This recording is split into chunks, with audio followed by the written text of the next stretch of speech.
The message arrived on a quiet Tuesday morning when most people on Earth were just starting their day. Admiral Richard Hayes was drinking coffee in the command center of the orbital defense platform when the screens lit up with an incoming transmission. The signal was strong and clear, coming from deep space. Richard put down his cup and watched as a figure appeared on the main display. The alien looked nothing like the creatures from old movies. Its body seemed to be made of crystal that caught the light and split it into strange colors. The translator took a moment to process the sounds coming from the being. Then words began to form in English. "I am Ambassador Zrelthar of the Vorentine Collective. I speak for the Galactic Council, representing 47 star systems across this region of space. We have observed your species for some time now. We have studied your history, your wars, your expansion into your solar system. The Council has made a decision about humanity." Richard felt his officers gathering behind him, all eyes on the screen. The ambassador continued speaking, and there was no kindness in those translated words. "You are dangerous. You fight among yourselves. You spread across your system like a disease. You have no respect for order or authority. The Council cannot allow this to continue. Therefore, we demand your surrender. You will give up all military weapons and ships. You will accept our leadership. You will move your people to areas we choose for you. You have 72 hours to agree to these terms." The transmission ended. The screen went dark. For a moment, nobody in the command center spoke. Then Richard started to laugh. It wasn't a nervous laugh or a scared laugh. It was genuine amusement, like someone had just told her a really good joke. "Ma'am?" Lieutenant Commander Lisa Morgan looked at her admiral with concern. "Are you okay?" "I'm fine," Richard said, wiping her eyes. "I'm just thinking about how badly they've miscalculated. Get me Director Paul Henderson on a secure line, and someone should probably wake up the president." Lisa started working her console, sending out messages. Around the solar system, other humans were receiving the same transmission. On Mars Colony, Commander Greg Sullivan was overseeing the new terraform processors when his assistant brought him the news. He listened to the recording, shook his head with a small smile, and went back to work. On Europa Station, Dr. Helen Carter paused her quantum research just long enough to file the message under a folder labeled "Funny Stuff" before returning to her calculations. At the Pentagon, the mood was more serious but not worried. General Vincent Cross sat in a secure room with Director Paul Henderson and several other important people. They watched the alien's message play again on the wall screens. "So they really don't know," Paul said, leaning back in his chair. "After all this time, they still don't know." "Apparently not," Vincent agreed. "Question is, do we tell them nicely or do we let them figure it out the hard way?" Secretary Claire Bennett tapped her tablet. "The president is going to want options, but I think we all know how this ends." Vincent nodded slowly. "Start Protocol Lighthouse. And get me Captain Jake Morrison. If they want to see what Earth's military looks like, we should probably show them the truth." The smile on his face was not friendly. Nobody panicked. That was the thing that would have surprised the Galactic Council if they had been watching closely. There were no riots in the streets, no desperate meetings of world leaders begging for mercy, no rushed attempts to build weapons in 72 hours. Instead, humanity went quiet. Messages flew between military installations, between government offices, between secret facilities that most people didn't know existed, and everywhere people smiled. President Daniel Garrett held a meeting in a bunker deep under the Rocky Mountains. The room was filled with generals, admirals, intelligence directors, and scientific advisors. They all knew what was coming. "All right," the president said, looking around the table. "They've made their play. Now we make ours. Richard, what's the status of our assets?" Admiral Hayes brought up a holographic display. "All systems are green. We have 4,612 capital ships ready for deployment, another 18,000 support craft. Every weapon platform is charged and waiting. All stealth systems are functioning perfectly. The Council's sensors haven't detected 90% of what we have." "How long have we been preparing for this?" asked one of the newer advisors, a man who had just been cleared for this level of information. Paul Henderson answered. 50 years. We picked up alien transmissions 5 decades ago. Took us a few years to decode them. But once we did, we learned all about the Galactic Council. We learned how they operate. We learned what they do to species they consider primitive or dangerous. So we made a decision. We would prepare. Every mining operation in the asteroid belt, every colony we built, every research station we launched, it all had a second purpose. We built our civilization and we built our defense. We just made sure they only saw the first part. The new advisor looked stunned. You've been lying to them for 50 years? Not lying, Richard corrected. Just not telling them everything. There's a difference. We showed them exactly what they expected to see. Humans spreading through their solar system, mining asteroids, building colonies, doing research. All true. We just didn't mention that every asteroid miner was also building weapon platforms, that every colony ship carried military equipment, that every research station could track and target ships 1,000,000 miles away. So what do we do now? President Garrett asked. We accept their request, Vincent said. They want to see our military capabilities. Let's show them. But let's show them everything. The orders went out across the solar system. Captains received new instructions. Station commanders checked their systems. Scientists in hidden facilities activated equipment that had been waiting for this moment. Mars Colony adjusted its schedule. Europa Station powered up systems that looked like scientific instruments but were actually military sensors. Titan Base opened hangar doors that had been disguised as storage areas. Captain Jake Morrison received his orders aboard the ESS Defiance, one of Earth's newer cruiser-class ships. He read the message twice, then looked at his first officer, Commander Alex Porter. They're really doing it, Alex said. Full reveal. About time, Jake replied. I've been keeping secrets for my entire career. It'll be nice to show these aliens what humanity actually looks like when we stop pretending. His weapons officer, Lieutenant Sophie Blake, checked her console. All systems ready, Captain. We can light up on your command. Not yet, Jake said. Let them come to us. Let them think they're in control. Then we show them the truth. 48 hours passed. The Galactic Council heard nothing from Earth. No pleas for mercy. No negotiations. Just silence. They found this suspicious, but they were confident. They had crushed 17 other civilizations. Humans would be no different. Then, with 24 hours left on the deadline, Earth sent a simple message. Just one sentence, transmitted across all frequencies. Request accepted. We will demonstrate our military capabilities. Coordinates attached. Come and see. Ambassador Zrelthar read the message 3 times. Something felt wrong. Species facing extinction didn't send invitations. They begged. They pleaded. They surrendered immediately. But humans were inviting the council to come and inspect their military. It's a trap, one of his advisors said.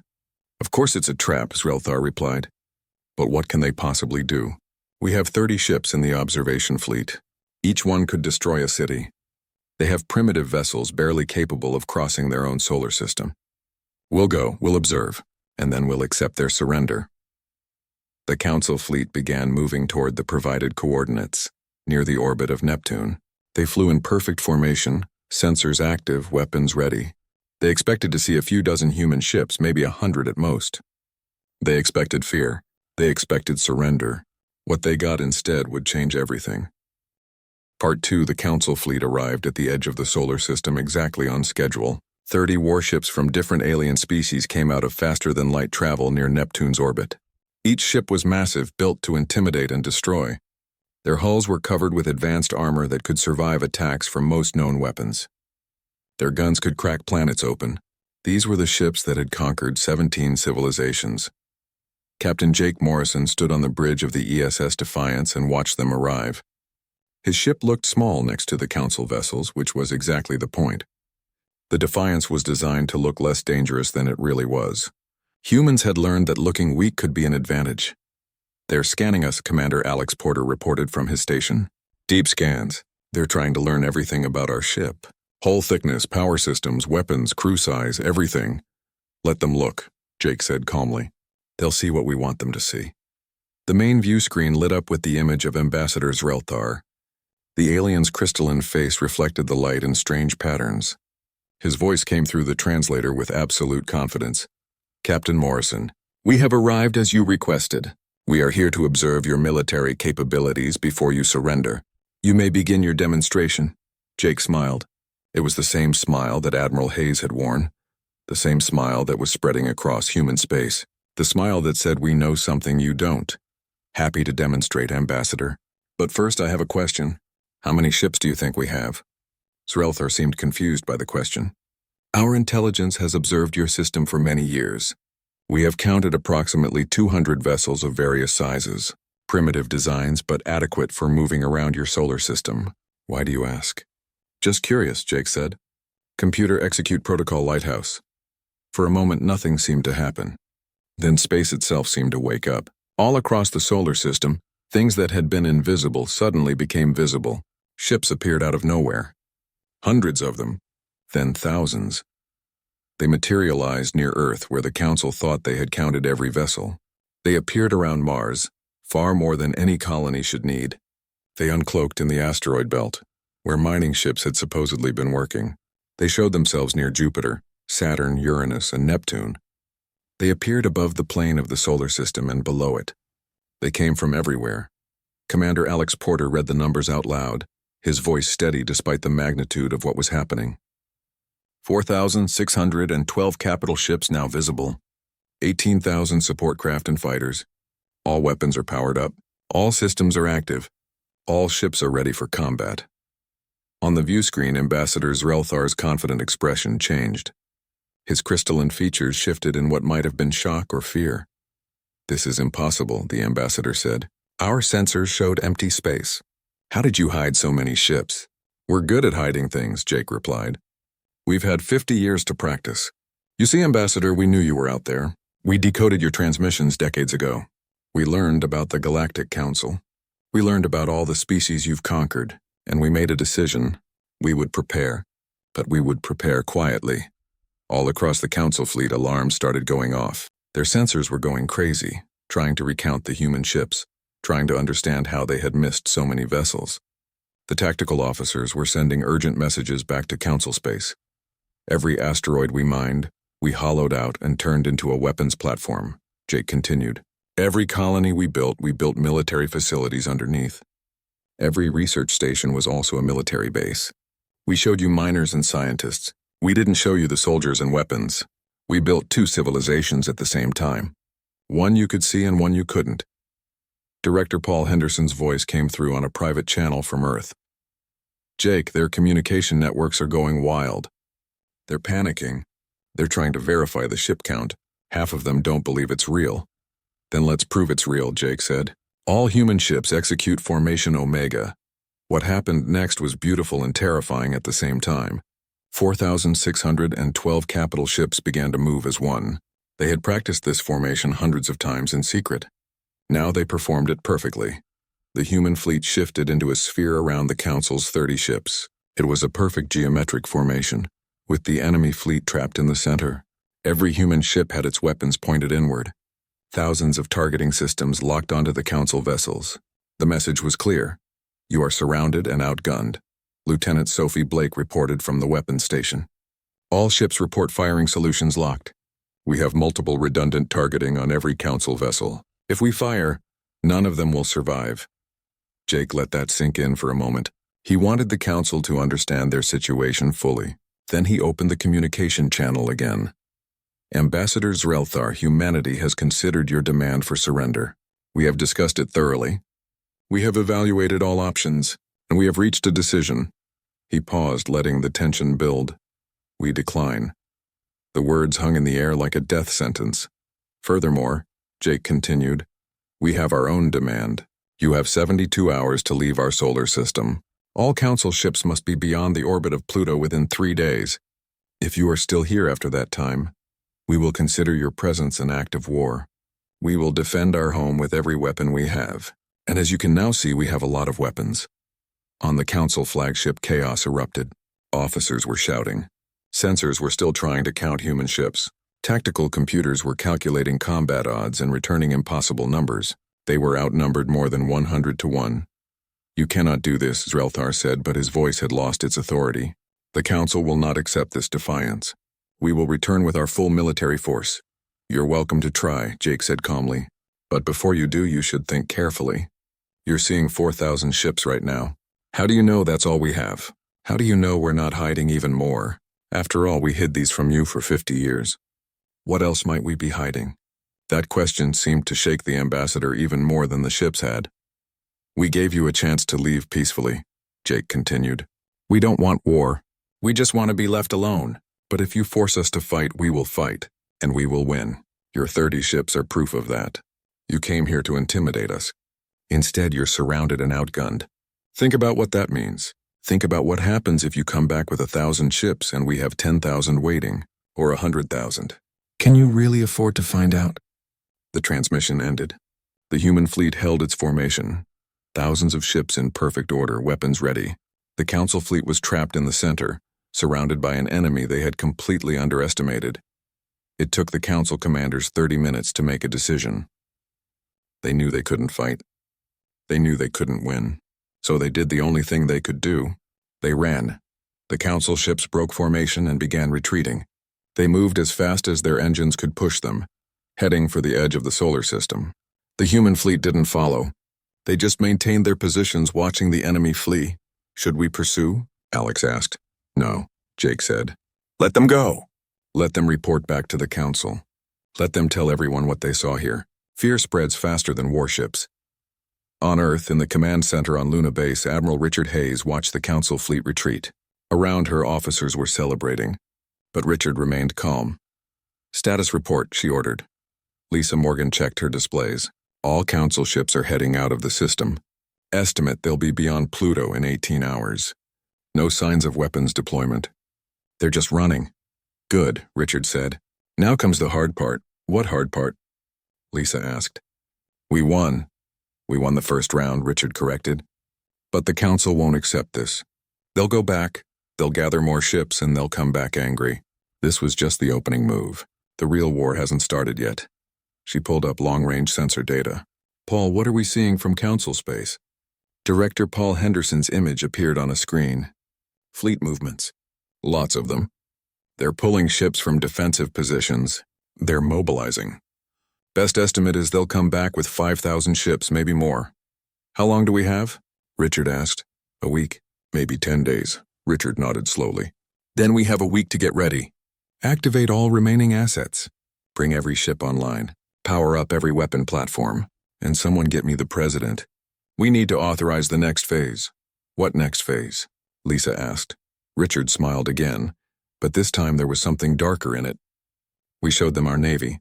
Now we show them why you don't invade a prepared enemy. Operation Mjolnir is about to go active. Across the solar system, new orders went out. Hidden facilities received activation codes. Dormant systems came online. And in the depths of space, weapons that the Council didn't even know existed began to wake up. The Council thought they had seen humanity's full strength. They were about to learn how wrong they were. Part 3, the Galactic Council chamber was in complete chaos. Representatives from 47 different species were all trying to talk at once. Some were shouting. Some were demanding answers. Some were calling for immediate military action. The air was filled with translated voices speaking dozens of languages, all saying the same basic thing. How did this happen? Ambassador Zrelthar stood in the center of the chamber, his crystalline body looking dimmer than usual. If his species could feel shame, he was feeling it now. Around him, the other counselors were not being kind. 4,000 ships, roared Counselor Then, a massive creature from the Kravix Empire. Your intelligence report said 200. How do you explain this failure? They were hidden, Zrelthar said, trying to maintain some dignity. Their stealth technology is far beyond what we expected. They have been preparing for decades, and we never detected their preparations. Unacceptable, shouted another counselor. We look like fools. Every species in the galaxy will hear about this. They will know that the Council was intimidated by a single primitive species. High Counselor Morseth raised one of his energy manipulators, calling for silence. The chamber slowly quieted. Morseth was a being of pure energy contained in a special suit, and his voice carried authority that even the angriest counselors respected. The question is not how this happened, Morseth said. The question is what we do now. We have two choices. We can retreat and accept that humanity is beyond our control, or we can commit our full military strength to crushing them completely. We must decide. Counselor Vren of the Aquilian Concordat spoke up. If we retreat, every species will see it as weakness. But if we attack with our full strength, the cost will be enormous. They showed us 4,000 ships. Even if we bring 5,000, the battle will be devastating. We will lose hundreds, perhaps thousands of vessels. The cost does not matter, Then growled.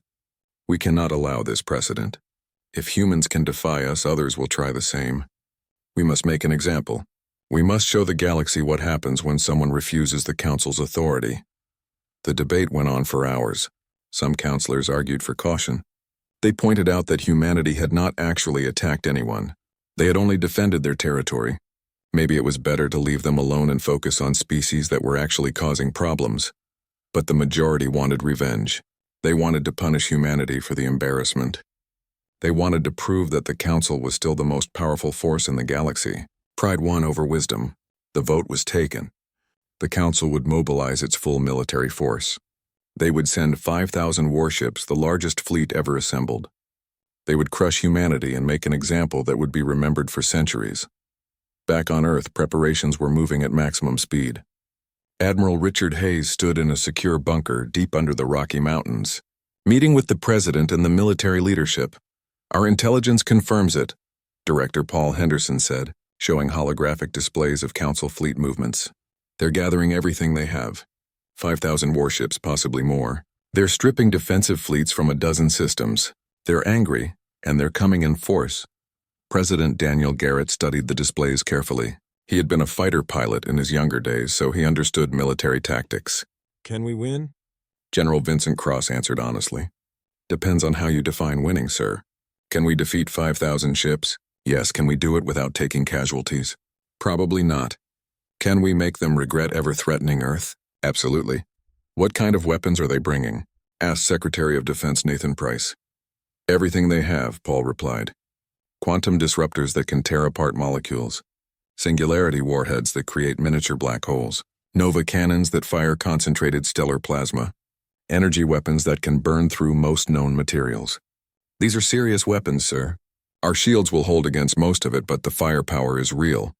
What assets do we have that they don't know about?" the President asked. Richard Hayes stepped forward. "Operation Mjolnir is ready, sir. We have 3,000 weapons platforms hidden throughout the solar system. They're disguised as asteroids, dead satellites, and space debris. The Council's sensors pass right over them. Each platform has multiple railguns that can fire tungsten rods at relativistic speeds. Kinetic weapons are considered primitive, but at those velocities, they're devastating." "What else?" the President asked. "Project Valkyrie," Richard continued. "We have 8,000 autonomous weapons satellites in stealth mode. They're distributed in a three-dimensional network throughout the system. Each one is invisible to Council sensors and carries missiles plus directed energy weapons. When they activate, the Council fleet will be under attack from all directions at once." She brought up more displays. "We also have Project Odin, which is an advanced sensor network that can track every ship in the system. Project Thor, which is our network of high-powered laser platforms, and Project Fenrir, which I can't discuss in detail, but it's our final option if everything else fails." The President looked at each of his advisors. "How long until they arrive?" 6 days, Paul said. "Then we have 6 days to position everything perfectly," President Garrett decided. "Richard, you have full operational command. Vincent, make sure Mars Colony, Europa Station, and Titan Base are ready. If this battle goes badly, they need to be able to survive on their own." "It won't go badly, sir," Richard said quietly. "We've been preparing for this moment for 50 years. We knew eventually someone would threaten Earth. We knew we would have to prove we could defend ourselves. This is what all the secrecy was for. This is what all the hidden bases and disguised weapons were built for. We're ready." Orders went out across human space. Every military installation received new instructions. Ships moved into carefully planned positions. Orbital platforms charged their weapons to full power. Deep space stations that had pretended to be scientific outposts revealed their true nature as military fortresses. Captain Jake Morrison read his new orders aboard the ESS Defiance. Commander Alex Porter read over his shoulder and whistled softly. "They're authorizing everything," Alex said. "Every secret weapon. Every hidden system. No more holding back." "About time," Jake replied. "I'm tired of pretending we're weak." "Lieutenant Blake, status on all weapon systems?" Sophie Blake checked her console. "All Valkyrie satellites report ready. All Mjolnir platforms are in position. All Thor laser arrays are charged. We're as ready as we'll ever be, Captain." "Good," Jake said. "Because when the Council arrives, we're going to teach them the most important lesson about humanity. We don't start fights, but we finish them." On Mars Colony, Commander Greg Sullivan supervised the evacuation of non-essential personnel. The colony had been built with military defense in mind, but it was still vulnerable. If the battle went badly, Mars would be a target. "How many people are we keeping here?" his assistant asked. "Everyone who's willing to fight," Greg replied. "About 40,000. The rest are being evacuated to hidden facilities in the outer system. If Earth falls, they'll be the survivors who rebuild." "Earth isn't going to fall," the assistant said firmly. Greg smiled. "No, it's not. But we prepare for every possibility. That's what makes us human." On Europa Station, Dr. Helen Carter was actually excited. Her quantum research had military applications that were about to be tested in real combat. The Council had no idea that human scientists had been working on some very interesting physics. "Doctor, the military wants to know if the quantum disruptor defense is ready," her assistant said. "Tell them yes," Helen replied. "The Council thinks they're the only ones with quantum technology. They're about to learn that human scientists are very creative when properly motivated." Deep in the asteroid belt, weapons platforms that had been sleeping for years came fully online. Each one looked like a normal asteroid from the outside. Inside, they were sophisticated weapon systems built into solid rock. The railguns extended, targeting systems activated. Power cores that had been running at minimal levels surged to full capacity. Near Jupiter, hidden in the moon Io's volcanic activity, a massive weapons array uncloaked. It had been built into the moon itself over 20 years. The Council's sensors had never detected it, because the natural radiation from Jupiter masked its power signature. Throughout the solar system, similar weapons revealed themselves. Humanity had spent 50 years building defenses. Every resource had been used efficiently. Every hiding spot had been employed. Every bit of available space had been turned into something useful for defense. The Council was bringing 5,000 ships. But they were flying into a trap that had been 50 years in the making. They thought they were attacking a primitive species with limited defenses. They were actually attacking the most prepared defensive position in galactic history. Admiral Richard Hayes looked at the tactical displays and felt something she rarely felt: confidence. Not arrogance, but genuine confidence based on preparation and planning. "They wanted to see Earth's military capabilities," she said to Lisa Morgan. "They're about to see exactly that. And when this is over, every species in the galaxy will know one thing: you don't threaten humanity's home." 6 days. The Council was coming, and humanity was ready. Part 4. The Council Armada arrived like a storm of metal and fury. 5,300 warships dropped out of faster-than-light travel at the edge of the solar system. They came from 23 different species, each bringing their own style of warfare, but all unified under one goal: destroy humanity. Admiral Richard Hayes watched them arrive from the command center on Luna Base. The tactical displays showed the enemy fleet in red symbols: 5,000 Council ships against 4,000 human ships. The numbers looked almost even, but Richard knew better. The Council had no idea what they were really facing. "They're maintaining formation," Lieutenant Commander Lisa Morgan reported. "Standard Council attack pattern. They're advancing slowly, scanning everything. They expect us to defend near Earth." "Let them think that," Richard said. "Status on our hidden assets?" Commander Kyle Bennett checked his tactical displays. "All Mjolnir platforms are cold and dark. All Valkyrie satellites are in stealth mode. All Thor arrays are powered but hidden. The Council's sensors are passing right over everything. They think they're seeing empty space."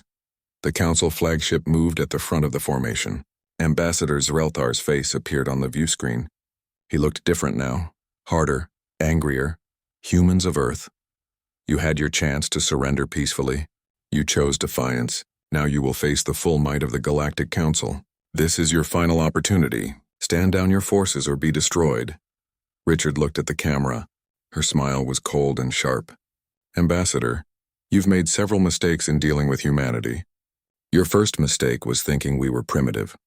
Your second mistake was thinking we showed you everything we had. Your third mistake was coming back. You should have stayed away."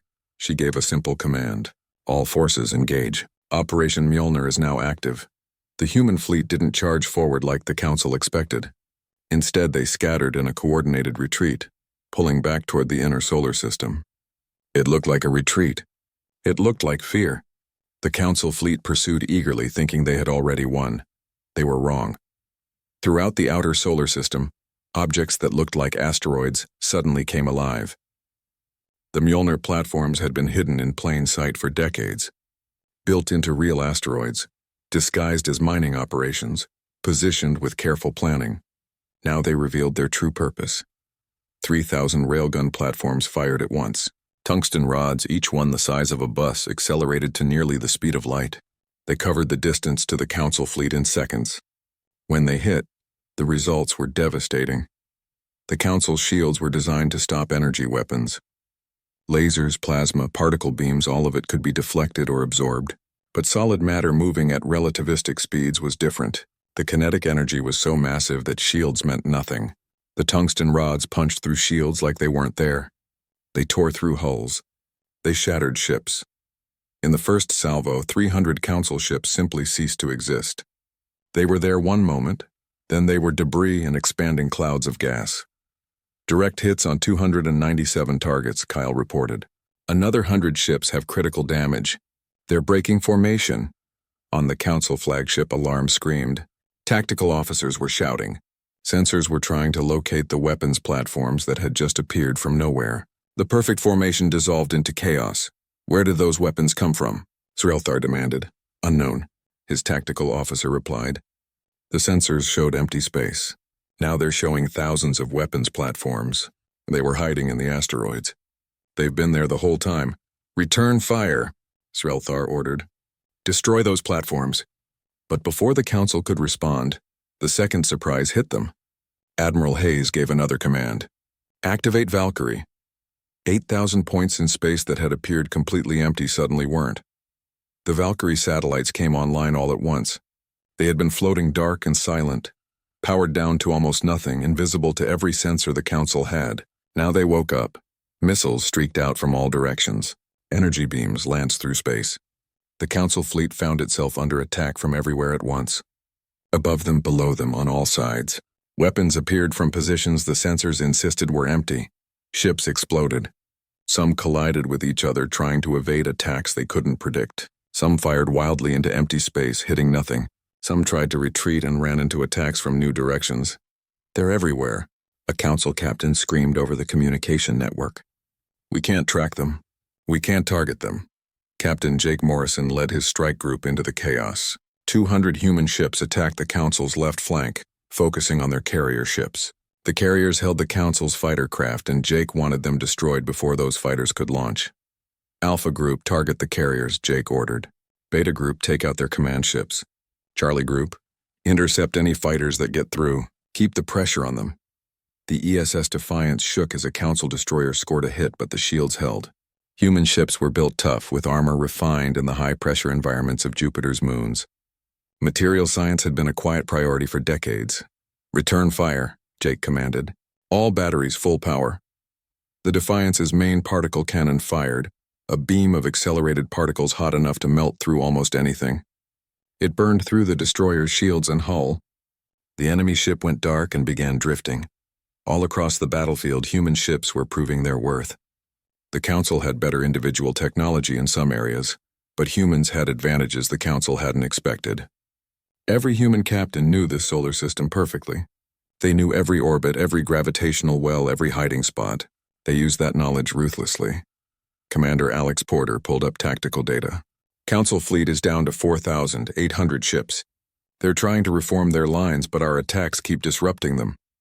Don't let them organize, Jake said. Keep hitting them. Keep them confused. On the Council flagship, High Counselor Morsith was trying to make sense of the disaster. His fleet was supposed to be overwhelming. Instead, they were being torn apart by weapons they couldn't see and ships that fought with unexpected skill. How many weapons platforms do they have? Morsith demanded. Unknown, sir, the tactical officer replied. Every time we destroy one, 3 more appear. Our sensors can't penetrate their stealth technology. We're fighting blind. This is impossible, Counselor Then said. No single species has this level of technology. Where did they get stealth systems this advanced? They built them, Morsith said quietly, understanding dawning. They've been preparing for this. Not for years. For generations. This whole solar system is a trap. He made a decision. All ships prepare to withdraw. We need to regroup and reassess. But humanity wasn't finished teaching its lesson. Admiral Richard Hayes had been watching the battle carefully, waiting for the right moment. They're trying to retreat, Lisa reported. Not all of them, Richard said. Target the command ship. I want the Council leadership to understand something. We're not just defending ourselves. We're sending a message. 800 human ships converged on the Council flagship. The firepower was overwhelming. Shield after shield failed under the concentrated assault.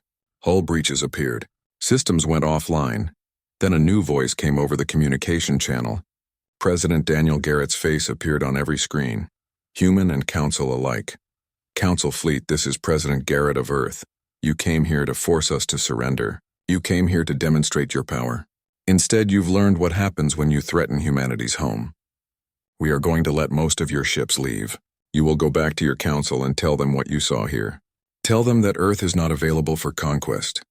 Tell them that we will defend our home with everything we have. And tell them that if they ever come back, we will not be as generous as we're being today. The human fleet moved, creating a corridor through their formations, an exit route for the council ships. You are free to leave, President Garrett continued. But the command ship stays. High Counselor Morseth will be our guest until we negotiate a proper peace treaty. Go now, before we change our minds. The Council fleet didn't need to be told twice. Battered and broken, having lost over 2,000 ships, the remaining vessels fled. They flew through the corridor the humans had created, heading for the edge of the solar system as fast as their damaged engines could push them. The Council flagship, unable to move with its engines destroyed, hung in space surrounded by human vessels. Inside, High Counselor Morseth stood in the damaged command center and looked at the tactical displays. They showed thousands of human ships, thousands of weapons platforms, and a defensive network that covered the entire solar system. They were never going to lose, he said quietly. This whole system is a fortress. We walked into a trap 50 years in the making. Ambassador Zrelthar's crystalline form was cracked and dimmed. What do we tell the Council? The truth, Morseth replied. We tell them that humanity is not a primitive species. We tell them that they have been preparing for war since they first discovered we existed. We tell them that if we try this again, we won't have a fleet left. And we tell them that maybe, just maybe, we should have. Part 5, 3 months after the battle, a small diplomatic vessel approached Earth. It flew alone, broadcasting friendship signals on every frequency. Ambassador Zrelthar had returned, but this time there was no fleet behind him. This time he came with a white flag encoded into his transmission. This time he came to talk, not to threaten. Admiral Richard Hayes met him aboard Orbital Station 1, with President Garrett joining through a secure holographic connection. The meeting room was simple but comfortable. Human guards stood at the doors, a reminder that Earth was still cautious. Zrelthar's crystalline form looked different than before. The light seemed to pass through him in sadder colors. There were visible cracks in his structure that hadn't been there before. He had survived the battle, but barely. Ambassador, President Garrett said politely, I'm surprised the Council let you live. They debated it, Zrelthar admitted. Some wanted me executed for my failures. But High Counselor Morseth convinced them that I should be the one to negotiate. I know humanity now. I understand what we're dealing with. And what are you dealing with? Richard asked. A species that does not respond to threats, Zrelthar said. A species that prepares in silence and strikes with overwhelming force. A species that turned their entire solar system into a fortress over 50 years without anyone noticing. The Council wishes to understand how you accomplished this. President Garrett smiled slightly.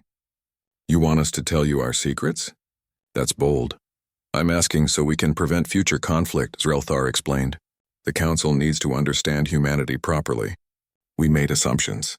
Those assumptions cost us over 2,000 ships and countless lives. We cannot afford to make the same mistakes again. Director Paul Henderson stepped forward from where he had been standing quietly in the corner. The explanation is simple, Ambassador. You treated First Contact like a game. You watched us, you studied us, you planned to conquer us. We did the same thing. But we had one advantage you never considered. What advantage? Zrelthar asked. Humans are really good at being underestimated, Paul said. For 50 years you watched us spread through our solar system. You saw mining operations colonies and research stations. You counted our ships, you analyzed our technology, and you concluded we were primitive and easy to control. It never occurred to you that everything you saw was deliberately designed to make you think that. Richard added more details. Every asteroid we mined had two purposes. Yes, we extracted resources, but we also hollowed them out and built weapons platforms inside. Every colony ship that left Earth carried civilians and scientists. It also carried military equipment and soldiers. Every research station that studied Jupiter's moons or Saturn's rings also had weapons and sensors hidden inside. We built two civilizations at once, one visible, one invisible. The resources required, Zrelthar said, struggling to understand. The coordination. The secrecy, how did you keep it hidden for so long? Because we knew the universe was dangerous, President Garrett explained. Human history is full of stronger forces trying to conquer weaker ones.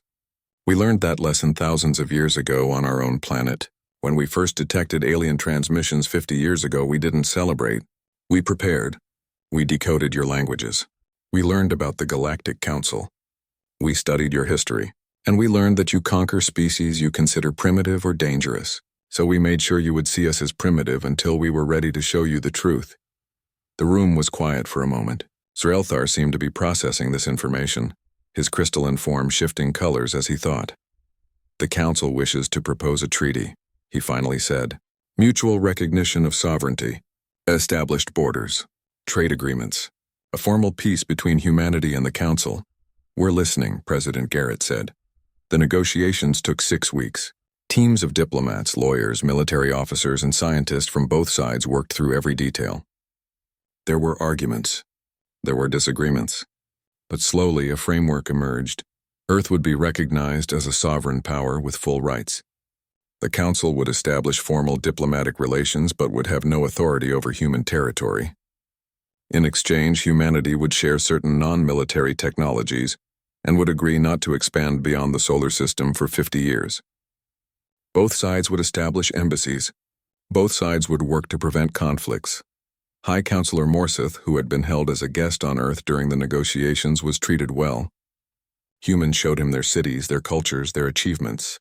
They wanted him to understand what the Council had tried to destroy. On the day before Morseth returned to Council space, he stood in a park in Geneva, Switzerland, watching human children play. President Garrett walked with him. You have built something remarkable here, Morseth said. Your cities are beautiful. Your people are creative. Your civilization has value beyond military strength. That's why we fought so hard, President Garrett replied. We weren't just defending territory. We were defending our right to exist on our own terms, to build our own future, to make our own choices. The Council will honor the treaty, Morseth said. But I must ask, do you really believe we will follow it forever? Eventually, someone will become ambitious again. Someone will want to test you again. We know, President Garrett said. That's why we're still building. Still preparing, still hiding new weapons and new technologies. You saw 4,000 ships. You think that's everything? You think we stopped building after the battle? Morseth looked at him sharply. Are you saying there's more? I'm saying humans don't stop preparing just because we won one battle, President Garrett replied. We're always thinking about the next threat, the next challenge. Right now, in facilities you don't know about, we're working on technologies that will make what you saw look primitive. In 20 years, we'll have ships that can cross the galaxy in days. In 50 years, we'll have weapons you can't imagine. And we'll keep all of it hidden until someone makes the mistake of threatening us again. That sounds like a threat, Morseth said. No, President Garrett corrected. It's a promise. A promise that humanity will never be an easy target. A promise that we will always be prepared. A promise that anyone who threatens Earth will regret it. The treaty was signed 1 week later in a ceremony broadcast across human space and Council territory. Ambassadors from both sides made speeches about peace and cooperation. Behind the polite words, everyone understood the real message. Humanity had proven it could not be conquered. The Council had learned to respect that. Captain Jake Morrison attended the ceremony as part of the military honor guard. After it was over, he returned to the ESS Defiance, where Commander Alex Porter was waiting. Think they'll honor the treaty? Alex asked. For a while, Jake said. Until they forget how badly we hurt them. Then someone will get ambitious and we'll have to remind them again. Maybe by then we'll have even better surprises for them, Alex suggested. Jake smiled. Oh, we will. Project Horizon got approved last week. New ships with faster-than-light drives that can cross galactic distances in days. The Council thinks we're confined to our solar system. In 20 years, we'll be able to go anywhere in the galaxy. They have no idea what's coming. Should we tell them? Alex asked. No, Jake said. Let them think they know everything about us. Let them think they've seen our full capabilities. That's always been our advantage. They think they understand humanity, and we let them think that right up until we prove them wrong. On Europa Station, Dr. Helen Carter returned to her quantum research with new funding and new goals. The military wanted faster ships, better weapons, stronger shields. Science that had seemed theoretical was now practical and important. On Mars Colony, Commander Greg Sullivan oversaw the expansion of the colony's military facilities. The battle had proven that Mars needed to be able to defend itself. New weapons were being installed. New ships were being built. Mars was becoming a fortress in its own right. Admiral Richard Hayes retired 6 months after the treaty was signed. On her last day, she stood in the command center on Luna Base and looked out at Earth rising over the lunar horizon. The planet looked peaceful from here. Beautiful, worth fighting for. Commander Lisa Morgan, now promoted to captain, joined her. "Any regrets, Admiral?" "Just one," Richard said. "I wish I could see what we become in 100 years. When the Council realizes we weren't just defending our home, we were buying time. Time to become something they can't possibly contain." "What do you think we'll become?" Lisa asked. Richard smiled, that same confident smile that had started everything 3 months ago. "Whatever we want. That's the thing about humanity that the Council never understood. You can't contain us. You can't control us. You can't make us do anything we don't want to do. We adapt, we overcome, we survive, and we do it all while smiling at the challenges." She turned to leave, then paused. "Lisa, when they eventually come back, and they will come back, make sure you smile at them. It really does confuse them." "Yes, ma'am," Lisa said, grinning. The galaxy would remember the Battle of Seoul for generations. Historians would study it. Military academies would analyze it. Diplomats would reference it. But for humanity, it was just the beginning. In secret facilities across the solar system, scientists and engineers were already working.